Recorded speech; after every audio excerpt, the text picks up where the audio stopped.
នៅពេលដែលកុមារឬអនីតិជនត្រូវបានចាប់ខ្លួននិងកាត់ទោសពីបទឧក្រិដ្ឋមន្ត្រីនគរបាលចាប់ខ្លួនត្រូវជូនដំណឹងដល់កុមារឬអនីតិជនអំពីសិទ្ធិនិងការចោទប្រកាន់របស់ពួកគេមុននឹងបញ្ជូនពួកគេភ្លាមទៅមន្ត្រីស៊ើបអង្កេតមុននឹងសាកសួរមន្ត្រីស៊ើបអង្កេតត្រូវជូនដំណឹងដល់អាណាព្យាបាលកុមារឬអនីតិជន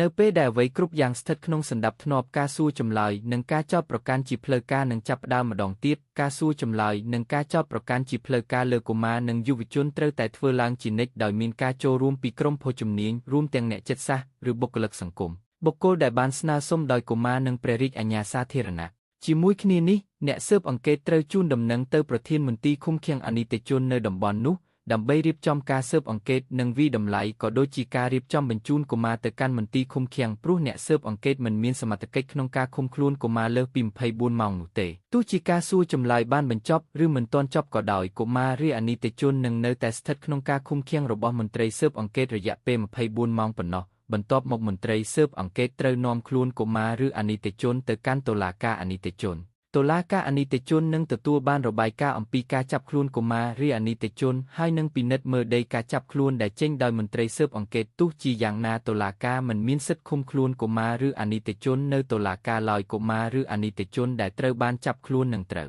ដាក់ឲ្យស្ថិតក្រោមការមើលថែរបស់មណ្ឌលឃុំខ្លួនអនីតិជន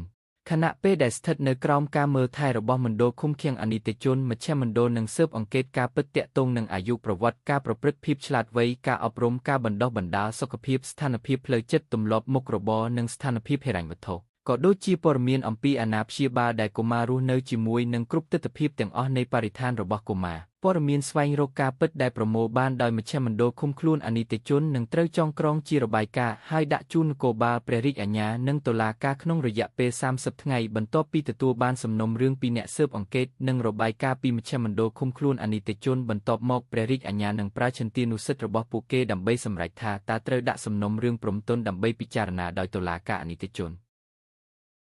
សម្រាប់ការសាកសួរសូមតាក់ទងនាយកដ្ឋានអង្កេតនិងការពារអនីតិជន